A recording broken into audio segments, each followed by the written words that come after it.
L'État a reçu en audience le ministre des Mines cet après-midi. Ensemble, ils ont évoqué les points relatifs à la lutte contre la vie dans le domaine de la construction et à l'emploi dans ce secteur. Les détails dans cet élément de Presse Kamougoula. Des réponses pratiques aux besoins des Gabonais, le chef de l'État, le général Brice Clotaire Oligui-Nguema, a abordé le sujet avec le nouveau ministre des Mines, Gilles Nembe. Comment l'action gouvernementale dans son département ministériel peut-elle participer à améliorer le quotidien des populations?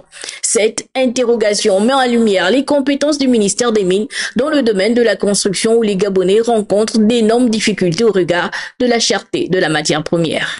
Les Gabonais sont tous touchés aujourd'hui par la cherté de la vie. Quand on regarde dans le détail, 50% à peu près du prix de construction d'une maison est directement lié au périmètre des mines. 50%. Souvent, on va en parler comme étant du gros œuvre. Et le gros œuvre, c'est quoi? C'est du sable, c'est du gravier, du ciment, auquel on rajoute de la ferraille. Maintenant, si nous sommes capables de baisser le prix du gravier, du sable, de la ferraille de l'ordre de 20%, 20-25%, ça signifie une baisse directe du prix de construction d'une maison de l'ordre de 10 à 15%.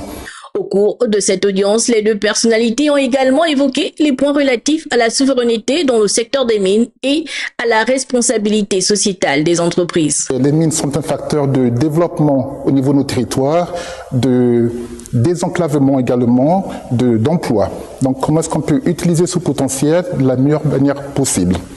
Le troisième élément est la RSE. Donc la responsabilité sociétale et environnementale est un élément extrêmement important. Il permet de lutter contre l'exode rural, il permet de créer des emplois en local.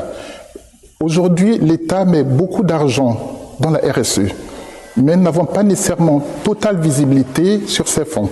Donc il est nécessaire, en collaboration avec les différentes parties prenantes, de voir comment est-ce qu'on va mieux structurer, mieux accompagner la RSE pour qu'elle bénéficie de manière efficiente à l'ensemble de la population.